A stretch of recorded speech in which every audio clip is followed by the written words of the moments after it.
Hello friends, এই ভিডিওটিতে আমরা আলোচনা করব কিছু গুরুত্বপূর্ণ এবং ইম্পর্টেন্ট প্রশ্ন এবং উত্তর নিয়ে, যেগুলি তোমাদের ফুড এসআই পরীক্ষা সহ ডাব্লিউবিপি, কেপি পুলিশ এবং পিএসসি ক্লার্কশিপ এবং মিসলেনিয়াস পরীক্ষার জন্য খুবই হেল্পফুল হবে। তো দেখে নেওয়া যাক আজকের প্রথম প্রশ্নটি হচ্ছে, মানবদেহের দীর্ঘতম কোষের নাম কি? মানবদেহের দীর্ঘতম কোষটির নাম হচ্ছে স্নায়ু কোষ। এ প্রসঙ্গে তোমরা মনে রাখবে, মানবদেহের বৃহত্তম কোষের নাম কি? মানবদেহের বৃহত্তম কোষ হচ্ছে ডিম্বাণু। এবং হচ্ছে দীর্ঘতম ধমনী হচ্ছে উদর মহাধমনী। এবং সর্ববৃহৎ সবথেকে বড় হচ্ছে অন্তঃক্ষরা গ্রন্থি কোনটি? থাইরয়েড। এবং সর্ববৃহৎ গ্রন্থি, যদি অন্তঃক্ষরা গ্রন্থি বলে তাহলে থাইরয়েড হবে, আর যদি সর্ববৃহৎ গ্রন্থি বলে তাহলে কি হবে? যকৃৎ হবে, যকৃৎ। এবং হচ্ছে নেক্সট গুরুত্বপূর্ণ প্রশ্নটি হচ্ছে, দীর্ঘতম নার্ভ বা স্নায়ু। দীর্ঘতম নার্ভ হচ্ছে সায়াটিক নার্ভ। এবং সবচেয়ে বড় হাড়, সর্ববৃহৎ হাড় হচ্ছে কি? ফিমার। এবং সর্ববৃহৎ পেশি কোনটি? সার্টোরিয়াস পেশি। এবং সর্ববৃহৎ শিরাটির নাম কি? নিম্ন মহাশিরা। এই টপিকটি খুবই গুরুত্বপূর্ণ, বা এখান থেকে তোমরা একটা প্রশ্ন কমন পাবে, তো এটা ভালো করে দেখে নাও। নেক্সট দেখে নেব, সিজিএস পদ্ধতিতে স্মরণের একক কি? সিজিএস পদ্ধতিতে স্মরণের একক সেন্টিমিটার বা সেমি।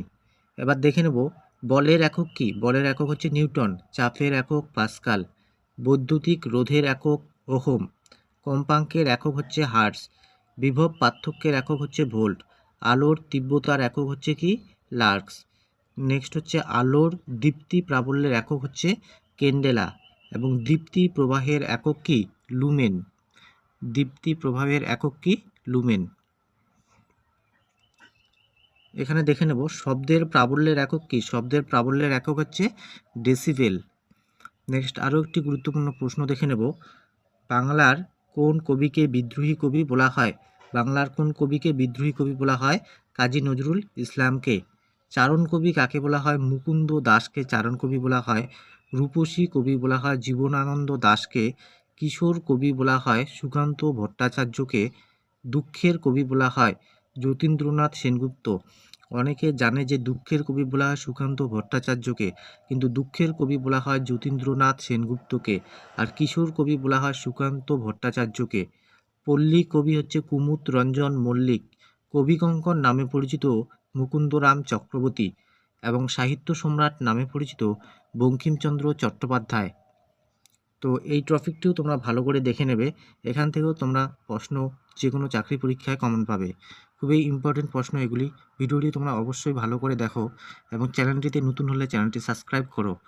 নেক্সট দেখে নেব, ভারতের সবথেকে বেশি আখ উৎপন্ন হয় কোথায়? উত্তরপ্রদেশে।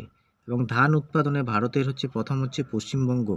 নেক্সট ভুট্টা উৎপাদনে প্রথম হচ্ছে উত্তরপ্রদেশ। সোয়াবিন উৎপাদনে প্রথম হচ্ছে মধ্যপ্রদেশ। আখ ও গম উৎপাদনে প্রথম হচ্ছে উত্তরপ্রদেশ। এখানে দেখে নেবে, আখ উৎপাদনে হচ্ছে উত্তরপ্রদেশ প্রথম, কিন্তু চিনি উৎপাদনে কে প্রথম? মহারাষ্ট্র প্রথম। এবং তুলা উৎপাদনে হচ্ছে গুজরাট প্রথম। তো এগুলি তোমরা ভালো করে অবশ্যই পড়বে, খুবই ইম্পর্টেন্ট প্রশ্ন এগুলি। নেক্সট এবার দেখে নেব, এখানে দেখে নেই, আপেল উৎপাদনে জম্মু কাশ্মীর হচ্ছে প্রথম। নেক্সট আরও একটি গুরুত্বপূর্ণ প্রশ্ন হচ্ছে, ইউপিএসসির চেয়ারম্যান কার দ্বারা নিযুক্ত হন? ইউপিএসসির যে চেয়ারম্যান আছে ইনি হচ্ছে রাষ্ট্রপতির দ্বারা নিযুক্ত হন। এ প্রসঙ্গে মনে রাখবে, মুখ্য নির্বাচন কমিশনারকে নিয়োগ করেন রাষ্ট্রপতি। এবং রাজ্যের যে অ্যাডভোকেট জেনারেল আছে তাকে নিয়োগ করেন কে? রাজ্যপাল নিয়োগ করেন।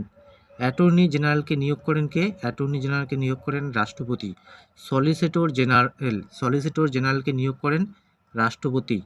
এবং রাজ্যের বিধানসভার স্পিকারকে নিয়োগ করেন রাষ্ট্রপতি। বিশ্বভারতী বিশ্ববিদ্যালয়ের উপাচার্যকে? বিশ্বভারতী বিশ্ববিদ্যালয়ের উপাচার্য হচ্ছে প্রধানমন্ত্রী।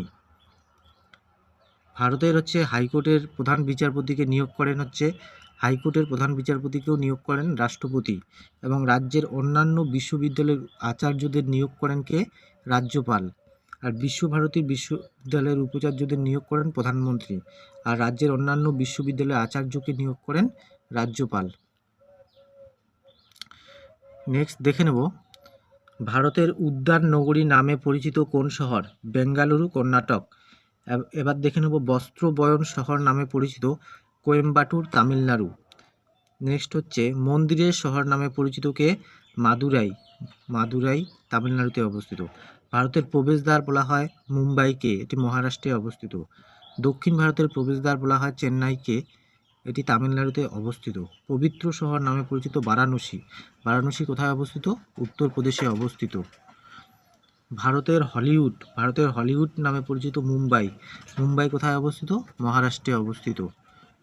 নেক্সট দেখে নেব অ্যাশেজ কথাটি কোন খেলার সাথে যুক্ত? ক্রিকেট খেলার সাথে যুক্ত। এ প্রসঙ্গে মনে রাখবে টি শব্দটি গলফ খেলার সাথে যুক্ত, ডিউস কথাটি ভলিবল খেলার সাথে যুক্ত, কিং বা রাজা কথাটি দাবা খেলার সাথে যুক্ত, বিশপ কথাটি দাবা খেলার সাথে যুক্ত, ব্রিজ কথাটি তাস খেলার সাথে যুক্ত এবং চেকমেট কথাটি দাবা খেলার সাথে যুক্ত। তো বন্ধুরা, এই ছিল আজকের এই ভিডিওটি তোমাদের কেমন লাগলো তা অবশ্যই কমেন্ট করে জানাবে। আর আমাদের চ্যানেলে নতুন হলে চ্যানেলটি সাবস্ক্রাইব করবে। ধন্যবাদ।